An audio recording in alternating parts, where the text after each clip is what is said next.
Now, Kenya will this week play host to the 56th session of the Asian African Legal Consultative Organization Conference that will be chaired by Kenya's Attorney General, Professor Githu Muigai. The forum brings together 47 member countries to seek cooperation on matters of international law. I sat down with the Attorney General this afternoon and asked him why this is important and some of the key areas of discussion.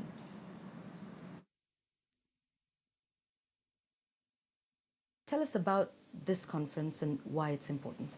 This conference is very important for Kenya. This is going to be the third time that Kenya is hosting this organization that dates back to the 1950s.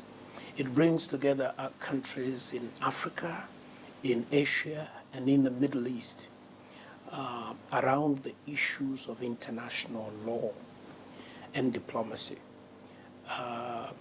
It has been historically a forum in which we have debated issues of common interest to us as Africans, Asians, and our colleagues that may not necessarily be viewed in the same way by developed countries, for example. Mm-hmm. I can give you one example, which is the law of the sea, whose treaty was concluded in 1980. AALCO was a very, very key body in formulating the perspective of Africa and Asia on this very important treaty. Indeed, Kenya was probably the leading exponent of a concept we now call the exclusive economic zone that allows a country that neighbors the sea to have an exclusive economic zone that cannot be interfered by any other countries. AALCO was able to channel and mainstream these concerns of developing countries, and they found their way finally in the law of the sea. Mm-hmm. There are so many other areas we are concerned about. We are concerned about the use of outer space. You see, the less technologically advantaged a country is, then the less resources you have mm-hmm. for that kind of activity. Right. And we in AALCO have been working for several years now to ensure that outer space is utilized for the common benefit of mankind, okay, and so on. Okay, so there's a number of issues, I think, that Kenya remains at the center of. There's the war on terror, there's the trade in ivory. So let's start by talking about some of these individually, including even cybercrime, that is, something that is emerging, big problem. In developing countries. So let's start by talking, about the big one, which is, the war on terror. What have been some of the challenges in terms of, legal, when you talk about, dealing from one state to another, that you have faced, that this conference perhaps will start to talk about and begin to resolve? Well, first of all, what the war on terror did was to expose the inadequacy in the legal regimes that all countries, not only Kenya, all countries, including the United States and the superpowers, were using at the time.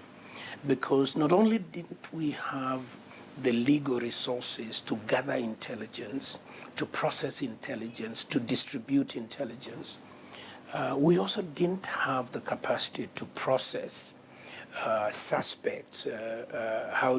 After investigation, how do we prosecute them? How do we incarcerate them?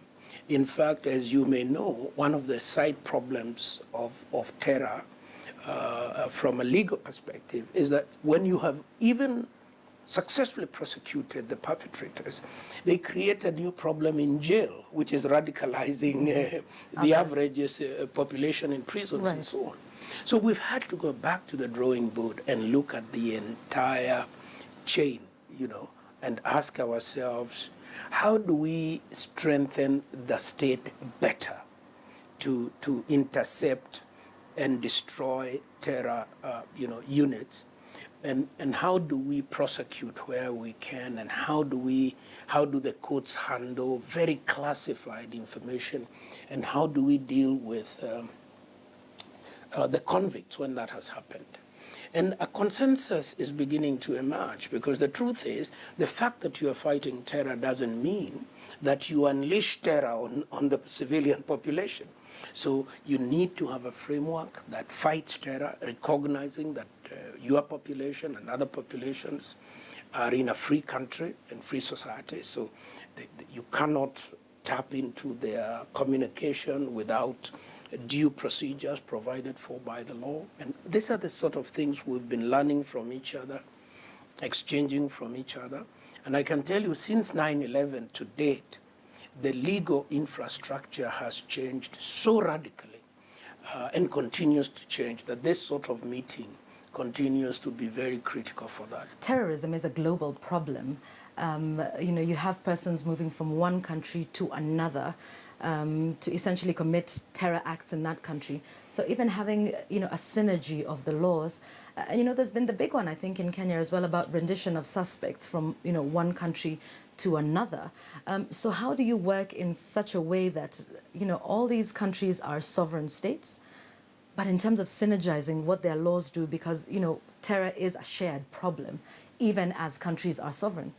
Indeed, I think you've hit the nail on the head.